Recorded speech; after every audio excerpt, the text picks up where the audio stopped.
And we are back here for the third segment of the show. I mentioned before that we were going to talk about Tua Tagovailoa and his contract situation, how really pivotal it could be for the Dolphins this offseason. But before that, I wanted to remind you guys one more time, like I did at the beginning of the show, to please use the tip and donations link down below with any questions that you may have during this live episode. We get a lot of questions coming in from viewers a lot during these shows, not just this show, but other shows around the network. So if you want to use that link down below, the tip and donations link, it's streamelements.com/gsmcsportsnetwork/tip. Again, the link to the tip and donations is streamelements.com/gsmcsportsnetwork/tip. Again, it just makes sure that I can see your question. It pops up here on the chat to my right, and I'm able to see it, interact with you guys, and it's also a massive help for the show and the network as well. But now we can move on to the topic at hand. Tua Tagovailoa, the season that he just had, led the NFL in a lot of categories, passing yards, and led a very explosive offense.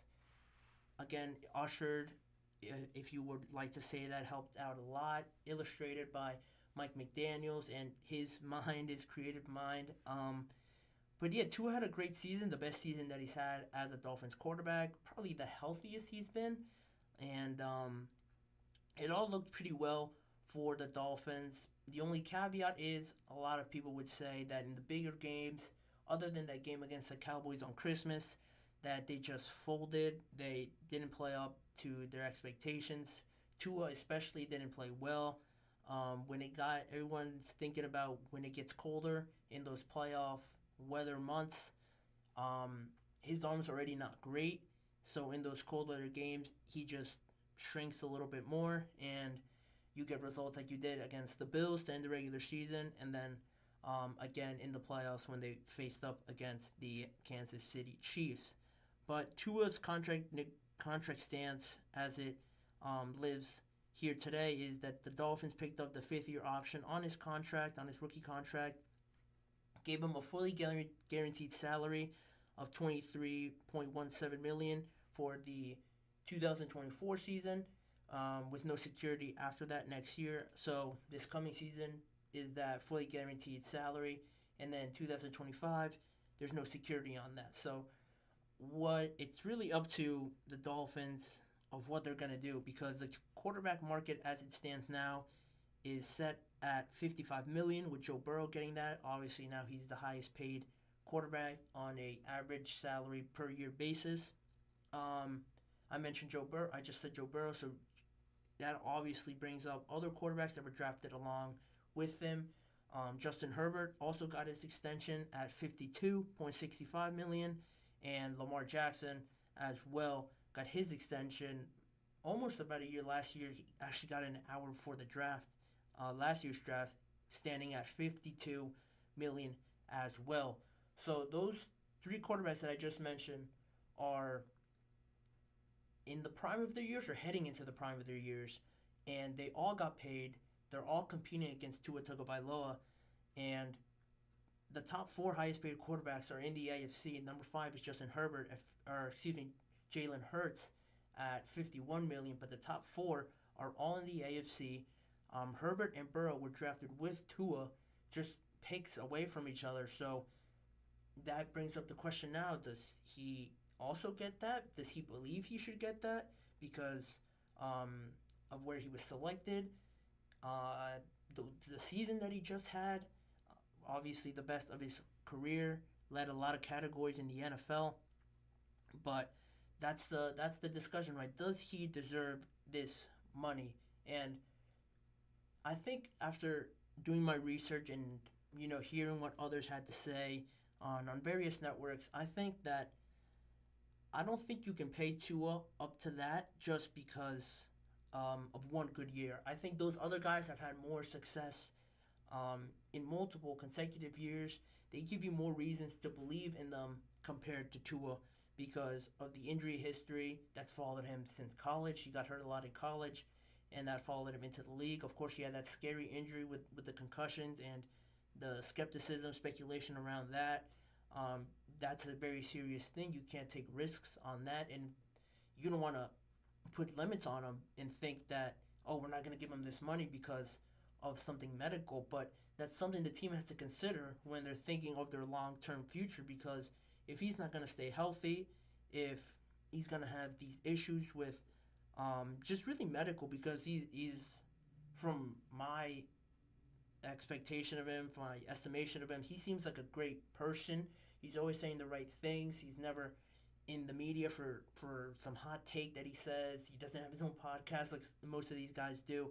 He's a good person, good character to have, but it's what you produce on the field that really makes the decision for you, for these organizations, for general managers that have to communicate these decisions to the players. And I just don't think Tua has done enough in his time with the Dolphins to really make them rush out to him, and offer him this contract right away. I think they're really going to take their time with this and see what kind of deal they could work out, because the second part of this discussion is how it affects the rest of the team. They have a lot of free agents heading into this offseason, and after the season they just had, you don't want to pay Tua a lot of money, basically all the money. They're already over the cap space or over the cap limit, and you don't want to put it all on Tua for him potentially to get hurt, and then you don't have a good surrounding cast around him. If anything,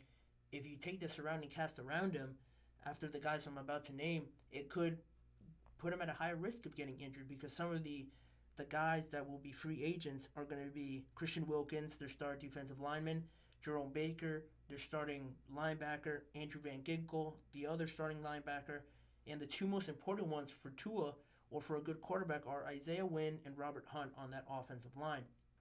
So say you pay Tua a lot of money, the contract that he negotiates and thinks that he deserves, potentially in the above 30, I would assume he could want. I wouldn't be surprised if he negotiates for that kind of money, more than $30 million.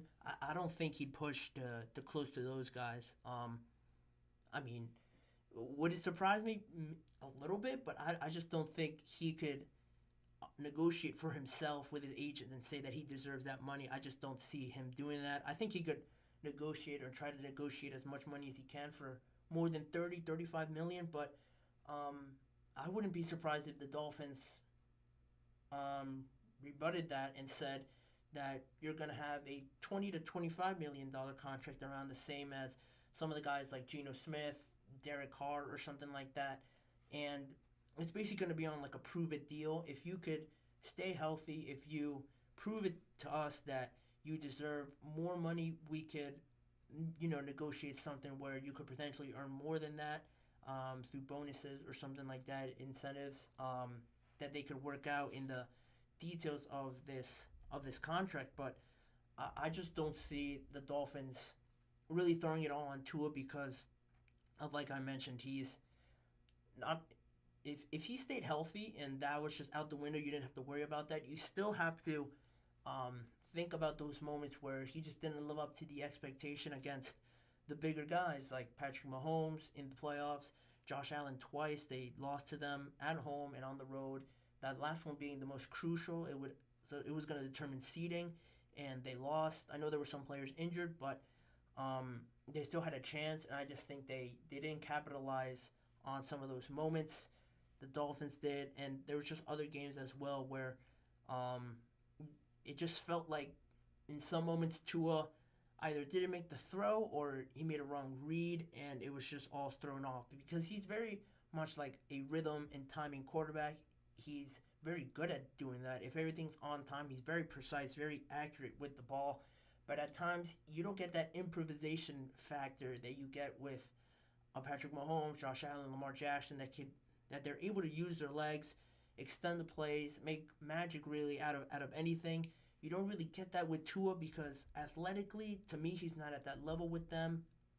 And, that all plays into size, his arm and everything like that. He just doesn't have that kind of gunslinger, improvisation, magician type of quarterback style that those other guys have. And I'm not saying you can't win with someone that's not like that, but it's going to be a lot harder to do that with a guy that can't do those sort of things like Tua.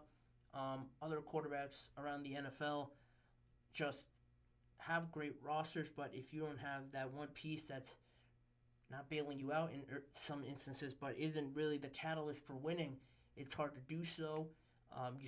You saw with the Jets, the Steelers, the Bengals when Joe Burrow went down. Yes, some of their backups had good moments, had special moments of magic, but there were times where it cost them. The quarterbacks didn't produce when they needed to, or they didn't create something that these other top tier quarterbacks could do, and they end up not making the playoffs, like the Bengals, or they get to the playoffs like the Browns did is another good example. And Joe Flacco the second half, it just blows up in their face. So that's where Tua stands on his contract. That's the sort of decisions that the Dolphins have to make with Tua. They have a lot of free agents.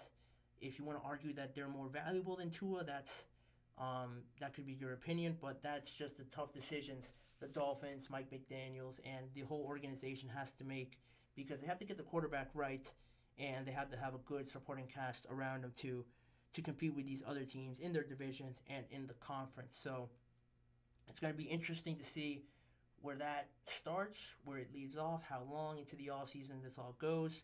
But that's all I have for that segment. I'm going to take the last break of this show, and on the other side of it, we're going to go into a deeper discussion about the Cowboys and Jerry Jones's comments about being all in this coming season, and why I believe it lives up to all that hype, but potentially even more in the years leading up to it this following season. So that's going to be a good segment. Don't go anywhere. We're going to take our final break, and we're going to talk about that on the other side of it. So I will be right back with that topic.